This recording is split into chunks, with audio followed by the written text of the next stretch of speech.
कौन रंग मूंगवा कवन रंग मोतिया है कवन रंगना है कवन रंगना हमरे मैया के डुमरवा हो कवन रंगना हमरे मैया के डुमरवा है कवन रंगना लाल रंग मूंगवा सफेद रंग मोतिया हो प्यारे रंगना हो प्यारे रंगना हमें मैया के डुमरवा हो प्यारे रंगना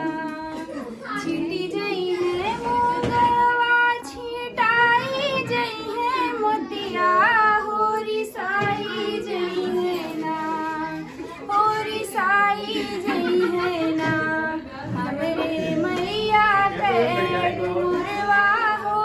रिसाई जई है ना बिन लेबे मूंगवा बटोरी लेबे मोतिया हो मनाई लेबे ना हो मनाई लेबे ना अपने मैया के डुमरवा हो मनाई लेबे ना अपने मैया के डुमरवा हो मनाई लेबे ना